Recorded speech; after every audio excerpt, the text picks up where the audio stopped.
இன்று உங்களை தேனும் கசந்தது எனும் குறுகிய கதையை உங்களுக்காக கொண்டிருக்கிறேன். உணவைத் தேடி ஒரு கரடி காட்டில் லைந்து கொண்டிருந்தது.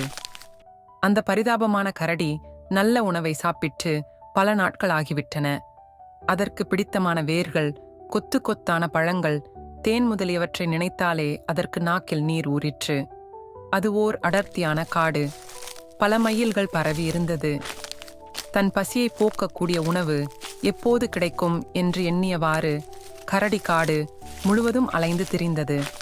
சற்று தொலைவில் மரக்கிளையில் இருந்து தொங்கிக் கொண்டிருந்த ஏதோ ஒன்று திடீரென்று அதன் கண்களுக்கு தென்பட்டது. அந்த மரத்தை நோக்கி கரடி சென்றது. அருகில் நெருங்கியது. தேன்கூடு ஒன்று கிளையிலிருந்து தொங்குவதைக் கண்டதும் அதற்கு வியப்பு தாங்கவில்லை. நம்ப முடியாமல் தன் கண்களை தேய்த்துக் கொண்டது.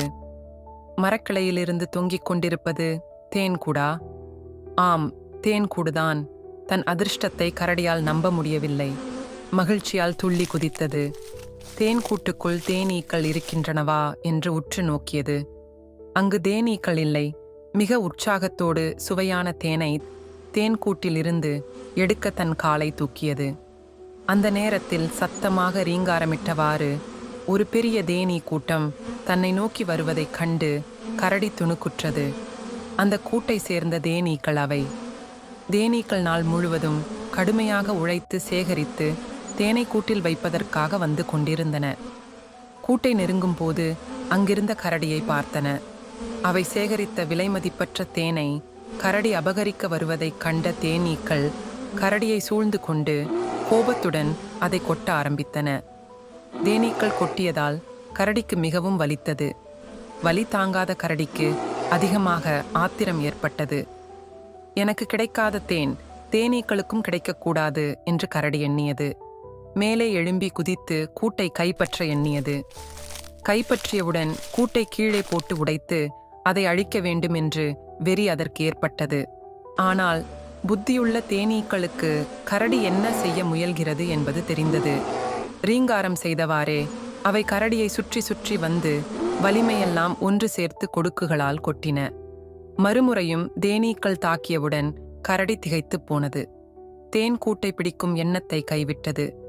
அவை இன்னமும் அதிகமாக தாக்குவதற்குள் அங்கிருந்து தப்பித்துக் கொள்ள தீர்மானித்தது. கரடி மிக வேகமாக ஓடியது. ஆனால் அதன் உடலில் பல இடங்களிலும் கொட்டியவாறு தேனீக்கள் கரடியை பின்தொடர்ந்தன. தங்களுடைய தேனை பேராசை பிடித்த அந்த கரடி மறுபடியும் திருடாமல் இருக்க தேனீக்கள் அதற்கு ஒரு பாடம் புகட்ட விரும்பின.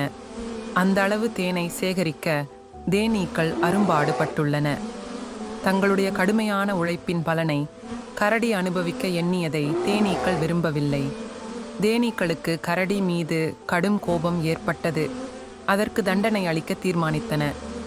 தேனீக்களிடம் பயந்து போன அந்த கரடிக்கு எப்படி தப்பிப்பது என்று தெரியவில்லை. காட்டுக்கு நடுவில் வேகமாக ஓடி ஆற்றுக்கு அருகில் கரடி வந்து சேர்ந்தது. ஓடி வந்த கரடி குளிர்ந்த நீருக்குள் குதித்தது. தேனீக்கள் கொட்டியதால் ஏற்பட்ட எரிச்சலை குளிர்ந்த நீர் தணித்தது. நீருக்குள் கரடி நீண்ட நேரம் தன்னை முழுவதுமாக அமிழ்த்திக் கொண்டது. பொறுமை இழந்து தேனீகள் தம் கூட்டை நோக்கி திரும்பும் வரையில் தண்ணீருக்கடியிலேயே கரடி காத்திருந்தது. உடலில் பட்ட காயத்தால் வருந்திய கரடி தண்ணீரை விட்டு வெளியேறி தன் இடத்திற்கு சென்றது. இனிமேல் தேன்கூட்டு பக்கம் போவதில்லை என்று தீர்மானித்தது. இனிப்பான தேனை நினைத்தாலே கசப்பான இந்த அனுபவம்தான் அதன் நினைவுக்கு வரும். நீதி: ஆசை வெறியினால் அழிவு உறுதி. இந்த காணொளியை பார்த்ததற்கு நன்றி. அடுத்த முறை வரை ஊக்கமுடன் இருங்கள்.